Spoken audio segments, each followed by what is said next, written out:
इस ट्रिक को यूज करके सिलेक्शन भी हो जाएगा। बट हाथ जोड़ के एक रिक्वेस्ट है भाई साहब जो भी देख रहे हैं, भाई बहन जो भी देख रहे हैं, प्लीज इट्स अ रिक्वेस्ट कि अगर आप हमारा सर्विस ले भी रहे हो, चाहे कहीं से भी खुद से भी कर रहे हो ना, ये गलती और ये चुतियापा लाइफ में मत करना। Sorry for my bad language. Documents पूरा क्लियर नहीं है, प्लीज डोंट आस्क और डोंट अप्लाई। यार तुम लोग अपने लाइफ के साथ खुद का मजाक बना के ले रहे हो, तुम लोग को आइडिया भी नहीं है। ठीक है, यहां पर अभी ये आज चौथा केस हो गया है। ठीक है, आगे आपको वीडियो में बताऊंगा। 99% बोला हो ना, होगा जो चीज मैं आपको बताने वाला हूं। और ये मैं आपको सर्विस के लिए बिल्कुल नहीं बोल रहा हूं। ठीक है, तो सुनो। लेकिन अगर डॉक्यूमेंट्स आपका क्लियर नहीं है, अगर आपके पास सैलरी स्लिप नहीं है एटलीस्ट पिछले 4 महीने के, अगर आपके पास ज्वाइनिंग लेटर या जो है आप रिजाइन करते हो तो एक्सपीरियंस लेटर नहीं है, अगर आपके पास आपके सुपरवाइजर का नहीं है ईमेल आईडी या एचआर का ईमेल आईडी नहीं है, तो फिर मत अप्लाई करो, चूतियापा मत करो। तुमको लगता है कि तुम ये करने के बाद आप जो लोग हमारी सर्विस ले रहे हैं, सिर्फ उसकी ही बात कर लूं, तुम लोग क्या लगता है कि तुम आ गए ये कर दिया। मैं तो वैसे भी अभी नया एडमिशन ले नहीं रहा हूं, नया एप्लीकेशन नहीं ले रहा हूं, लेकिन जब भी स्टार्ट करूंगा तुम लोगों को लगता है कम मेहनत की चीज है, कम मगजमारी की चीज है, हर एक चीज देखना पड़ता है ये वो। और बाकी लोगों के लिए भी अगर तुम भी कहीं पर अप्लाई कर रहे हो, तुमको पता है क्या प्रॉब्लम हो जाएगा। यहां पर अगर तुम अप्लाई करते हो, ब्लैकलिस्ट होते हो, तो तुम 6 महीना साल भर के लिए ये होते हो। ठीक है, लेकिन इन दैट सिनेरियो कि आप अप्लाई कर रहे हो, आपका सिलेक्शन हो रहा है, आपका इंटरव्यू मैंने लोगों को बताया वो ट्रिक यूज करके हो भी रहा है।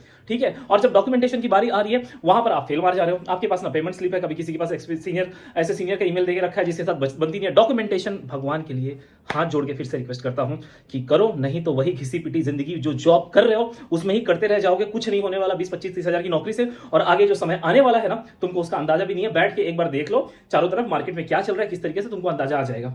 ठीक है, क्योंकि इंटरव्यू में सिलेक्शन हो गया, उसके बाद आप डॉक्यूमेंट सीधे डाल देते हैं और ये चला जाता है ऐसे डेटाबेस में जहां कोई भी क्रूज आपको हायर नहीं करेगा। Please it's a request and it's a warning. जो भी लेना है जिस तरीके से लेना है, जहां से जिस तरीके से खोपड़ी में जाता है उसमें डालो और डॉक्यूमेंटेशन क्लियर रखो हमेशा आपके, क्योंकि सिलेक्शन के बाद ये नहीं होगा। Okay, hello everyone, welcome back to your channel foreign job expert. I am sorry for my language, लेकिन बताना जरूरी होता है, प्यार से बता के समझ गया हूं। इस वीडियो में हम बात करने वाले हैं क्या वो ऐसी चीज है जो 99% काम कर जाती है। ठीक है, एंड इसके अंदर आपका जो है एचआर आपके बारे में अगर कुछ भी चीजें रख रहा है, उसके मन में कोई भी ऐसी चीजें हैं, वो भी आप उसका लगे हाथ इंटरव्यू में क्लियर हो जाओगे। आपको आपके इंटरव्यू में ही पता चल जाएगा कि आपका सिलेक्शन हुआ है कि नहीं हुआ है। 80% 90% आपको क्लियरिटी वहीं पर मिल जाती है। ठीक है, चलो वो क्या चीज है। Any time when you are going and sitting for an interview, make sure आपको जो बैकग्राउंड है इस तरीके का प्लेन हो। शर्ट जो आपने पहना हुआ है जो भी है प्लेन रहेगा, या जो इतना मोटा नहीं, ये तो बाय द वे ये ऐसा शर्ट कौन पहनता है बताना जरा। अगर आप ये एनीवे चेक्स वाला जो प्रोफेशनल शर्ट होता है वो डालिए, नो दिक्कत। मोबाइल के अंदर आप कर रहे हो, हेडफोन लगा के कर रहे हो, कोई दिक्कत नहीं है। इंटरव्यू करो, आपका सब कुछ होगा। हाँ, अब कुछ लोग बोलते हैं सर आप जो सर्विस देते हो उसके अंदर इंटरव्यू का बताते हो। फर्स्ट ऑफ ऑल, जिसको भी हमारी सर्विस लेनी है, फर्स्ट लिंक में आपको कमेंट मिल जाएगा। ठीक है, वर्ल्ड का सबसे लोएस्ट चार्ज हम ले रहे हैं, वो भी रेज्यूमे बनाने का। आपका रेज्यूमे बना के आपको दे रहे हैं and then we apply on behalf of you. अगर सिलेक्शन होता है, वो आगे की चीज आपको चाहिए, आप हमें व्हाट्सएप पे मैसेज कर सकते हो। ठीक है, एंड ग्रुप ज्वाइन कर लेना, वहां पे इंपॉर्टेंट अपडेट्स आता रहता है। अगर नहीं करना है मत करो। मैं वैसे भी एप्लीकेशन अभी ले नहीं रहा हूं, जून का, मई मंथ में पूरा नहीं लिया मैंने। ठीक है, स्टार्ट पहले 10 कुछ दिनों बाद दिया, उसके बाद नहीं लिया, और उसके बाद अभी जून में जब स्टार्ट होगा देखा जाएगा। काफी लोगों का पेंडिंग में। हाँ, हम जहां पर थे कम है। यहाँ पे इंटरव्यू जो आप क्लियर करते हो, बहुत लोग पूछते हैं सर आप इंटरव्यू में हेल्प करोगे। मैं तुम्हारा इंटरव्यू में जो हेल्प करूंगा यहाँ पर सबसे बड़ा हेल्प करने जा रहा हूँ, और ये तुम्हारे किसी भी इंटरव्यू में काम आने वाला है। But remember one thing, technical जो चीजें होती है, अगर सिक्योरिटी से रिलेटेड कोई सवाल जवाब है, I can help you with that. मान लो कि बार सर्वर के बारे में है, अब मेरे को बार सर्वर के बारे में मैं तुमको हेल्प नहीं कर पाऊंगा। दैट वो आपकी स्किल है, वो आपको पता होना चाहिए, और वो आपको पता रहेगा। कोई XYZ बाहर के से कोई सवाल कोई भी इंटरव्यूअर नहीं पूछता है। आपका जो भी है फलाना ढिमकाना कर, बस प्रेशर मत रखो यार, स्माइलिंग फेस रखो और बातें करो। क्या होगा? कुछ नहीं होगा। सिलेक्शन नहीं होगा ना, 1000 तरीके हैं अपने पास, उसका भी तरीका है, वो करवा के हम आपका सिलेक्शन के लिए कि आपको फिर से आएगा, ब्लैकलिस्ट नहीं होंगे आप। ठीक है, जो 6 महीने का कूलिंग पीरियड है वो नहीं होता है, उसका तरीका है अपने पास। ओके, लेकिन इंटरव्यू ढंग से दो। और जब कभी भी आपको वहां पर जब चीजें खत्म हो, इंटरव्यूअर जहां पर खत्म करने जा रहा है इंटरव्यू, ठीक है, जैसे कि ये रॉयल कैबिन ऑल में 2 या 3 राउंड के इंटरव्यू होते हैं, किस किस का 2 राउंड हुआ है या 3 राउंड हुआ है, प्लीज कमेंट करके बता देना। ठीक है, और अगला सवाल, अगर आपको फ्रेंडशिप क्रूज के बारे में जानना है ना, मैं बार बार कह रहा हूं, आपको कहीं नहीं मिलेगा। ये जो आप क्रूज पे जिन्होंने काम किया है ना, उनको पता होगा फ्रेंडशिप क्रूज, तो कमेंट करके जरूर बताना। हाँ, let me come back to topic से नहीं भटकते हम। हाँ, कहां पर थे कि जब सारा कुछ आपका इंटरव्यू क्लियर हो जाए, ठीक है, वहां पर आपसे हमेशा इस बात को मैं पहले भी डिस्कस किया रहूंगा, स्पेशली ये वीडियो बनाया हूं क्योंकि इस वीडियो के बाद इस ये जो ट्रिक के बाद हमारा जो सिलेक्शन रेट है काफी हाई चला गया। ठीक है, मैंने लाइफ में आज तक कोई भी इंटरव्यू फेल किया ही नहीं हूं, just because of this one question.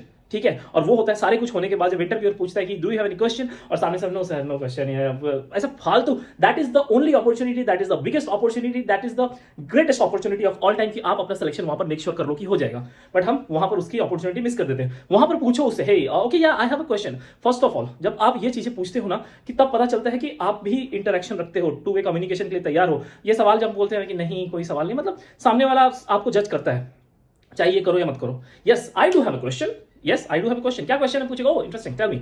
मैं ये बता दूं, जब मैंने ये बात बोली थी ना, सामने से ये मोस्टली आता ही है, ओ इंटरेस्टिंग, या गो अहेड। वहां पर आपको सबसे पहले क्लियर करना है कि is there any point which I am unable to clear from my end. यहां पर 2 चीजें क्लियर हो जाएगी। कि अगर एचआर के दिमाग में या फिर जो भी रिक्रूटर है, यही नहीं है इसके बाद भी है, उसके दिमाग में एक चीज तो क्लियरिटी आपको मिल जाएगी कि क्या ऐसा कोई पॉइंट है जो मैं अपनी तरफ से नहीं समझा पाया, कि उसने मुझसे सवाल पूछा और मैंने जवाब दिया और सेटिस्फाइड। कभी कोई इंटरव्यूअर ये आपको नहीं बोलने वाला कि अरे तू ये मजा नहीं आया तेरे सवाल से, उसके मन में लगता है ये ठीक है XYZ। लेकिन कोई एचआर अगर देख रहा है तो बताओ सही बात है कि नहीं? आप 2-3 सवाल पूछोगे, बाद में देखोगे मन में डाउट रहेगा, आप नहीं पूछते एक पॉइंट के बाद। ये जैसे आप पूछोगे आपको आइडिया हो जाएगा कि बंदे ने क्या जज किया हुआ है, ठीक है। And then he will ask you, अगर क्योंकि नोट डाउन करते रहते हैं, ही विल आस्क यू अगर कोई क्वेश्चन है, वहां पर अगर आप क्लियर कर दिया उसके मन का, आपने डाउट तुरंत के तुरंत हटा दिया, ठीक है। ये चीज हो गई। उसने मान लो कि पूछा, आपने क्लियर कर दिया, फेयर इनफ। अगर उसने बोला नो अब मैंने सब कुछ पूछ लिया and everything is clear about ये एंड ऑल, फिर उसके बाद फिर पूछेगा okay so is there anything which will in my selection which will stop you from selecting me as a candidate। ये सवाल भी पूछो। ये सवाल जब आप पूछोगे तब आपको वहां पर एक थॉट क्लियरिटी मिल जाएगी। और सामने वाले को एक याद रखना, इंप्रेशन फर्स्ट कैसा है डजंट मैटर, लास्ट इंप्रेशन जो कर गया ना वो ही याद रहता है। हम फर्स्ट इंप्रेशन की बात करते हैं, इंटरव्यू में लास्ट इंप्रेशन का मैटर होता है। नो डाउट आप कितना खराब स्टार्ट किए हो, अगर it's like a cricket game और फुटबॉल गेम और एनी स्पोर्ट्स गेम्स, ओपनिंग में अगर आपके 6 विकेट गिर गए कोई दिक्कत नहीं है, वो कपिल देव वाली इनिंग खेलने के लिए अपॉर्चुनिटी आपको मिलेगी, 175 बनाओगे, सेमी से आप फाइनल में जाओगे। याद रखना इंटरव्यू में भी यही चीजें होती है, ओके। तो यहाँ पे जब आप पूछोगे ना, तब उसके मन में अगर कोई और भी चीज है या वो आपको नहीं करने वाला सिलेक्ट है, क्योंकि आप देखो यहाँ पे क्या हुआ, पहले वो खटक खटक खटक खटक खटक सवाल पूछ रहा था, आप बैकफुट में डिफेंस डिफेंस डिफेंस डिफेंस कर रहे थे, बराबर। आप वो पूछ रहे हैं, आप जवाब दे रहे हो। यहाँ पर ये जो सवाल है ना दो, यहाँ पर आप अथॉरिटी में आ जाते हो और वो जो है आपको अब एक्सप्लेनेशन देगा एचआर। इस बात को अच्छे से याद रखना, ठीक है। नाउ ही और शी इज एक्सप्लेनिंग यू कि नहीं ये है वो है, जो भी चीज है वो अब कैसा हो जाता है। हमेशा एक बात याद रखो, इट्स मेंटली ये चीज होती है कि ऊपर कौन है, जो सवाल पूछता है हमेशा वो है ओके, कोई ऐसा सर पॉइंट है, और रूड हो गया नहीं सर इज देयर पॉइंट, ठीक है। आपने पूछा उसको है तो अगर नहीं है तो वो बताएगा। और उसके बाद ये सारी कुछ होने के बाद याद रखो, दिन में वो अगर 10 इंटरव्यू भी ले रहा है, वहां पर इकलौते आप ऐसे बंदे हो जिसने ये 2 चीजें पूछी हुई है या कुछ हटके अलग किया हुआ है। नहीं पूछते यार, और हम इंडियंस पूछते ही नहीं है बिल्कुल, ये सवाल बिल्कुल भी नहीं पूछते हैं हम, ठीक है। इस बात को याद रखना। और ये मेरे को अगर किसी ने सिखाया तो मेरे मेंटर ने उस टाइम में, ठीक है, उन्होंने मुझे सिखाया था, एमिरेट्स में वो थे एचआर, ठीक है। उन्होंने मुझे बताया था कि जब ये सारी चीजें एक्सप्रेसिव में जाना नहीं चाहता हूं, समझ में आ गई। तब ये चीजें आप क्लियर कर लेते हो, आपको वहीं पर आपका जो है जो भी डाउट है, सारी अपॉर्चुनिटी आपको वहीं पर मिल गई क्लियर करने की, and you did that. Now यहां पर आपका सिलेक्शन चांसेस मतलब स्काई रॉकेट काफी बढ़ जाता है। ये है कि क्योंकि उसके दिमाग में आप कुछ बचा नहीं, वो आपको रिजेक्ट क्यों करेगा, समझ रहे हो आप, सामने वाला आपको रिजेक्ट क्यों करेगा। और दूसरी बात उसने ये देखा कि आपके अंदर वो कम्युनिकेशन स्किल है। एंड हमेशा एक बात याद रखना, आप कस्टमर सर्विस इंडस्ट्री में जा रहे हो, जो कि आपका क्रूज शिप इंडस्ट्री है, यहां पर सबसे बड़ी चीज यही देखी जाती है कि कम्युनिकेशन कितना क्लियर है बंदे का। Knowledge is secondary thing, knowledge कभी भी सेकेंडरी आता है कि हाँ ठीक है, एज अ सिक्योरिटी आप जा रहे हो ना, आपको हर एक चीज बेसिक से सिखाया जाता है। आप ऑन बोर्ड जा रहे हो ना, आपको हर एक चीज बेसिक से सिखाया जाता है। आपको एटलीस्ट पता होना चाहिए कि स्क्रीनिंग मशीन क्या है, ये क्या है, वो क्या है। उसी तरह आपके डिपार्टमेंट में अगर आप बाहर में हो तो सर्विंग कितना होता है, 30 60 90 जो भी, I don't know anything else. Housekeeping में जा रहे हो तो क्लीनिंग का क्या क्या वो अलग अलग के 3 स्टेप्स प्रोसेस है, ये सारी बेसिक चीजें पता होनी चाहिए। बाकी नहीं पता है एडवांस चीजें, वो आपको बेसिक से ही पूरा सिखाएंगे। सिलेक्शन भी आपका उसका कोई दिक्कत नहीं है। Communication is the key. और ये जो आप सवाल पूछते हो यहां पर ये चीजें क्लियर हो जाती है कि हाँ इनका कम्युनिकेशन काफी क्लियर है। समझ में आया आपको? वहां पर वो आप जब पूरे दिन में वो रिपोर्ट जब बनाएगा ना, उसके दिमाग में आप रहोगे। 10 में से 9 लोगों को वो इग्नोर कर देगा या 2 लोगों को उसने सिलेक्ट कर लिया है, तो बाकी के जो है आप 7 लोग, जो 8 लोग बचे उसमें एक का रहेगा कि इस चूतिए ने या ये समझदार आदमी ने या ये अतरंगी आदमी या ये जो भी चीज था, वो चाहे कुछ भी करे, आप उसके दिमाग से नहीं जाओगे, पूछा था। एंड बहुत प्रोबेबिलिटी हाई रहती है कि वो आपको सिलेक्ट कर ले। समझ रहे हो आप ये बात? इस बात को समझो आप, यहां पर होती है। लेकिन अगेन ये होने के बाद भी अगर आपका डॉक्यूमेंट्स खराब है, लग गए घोड़े। मैंने घोड़े बोला है, आप समझ जाओ, ठीक है।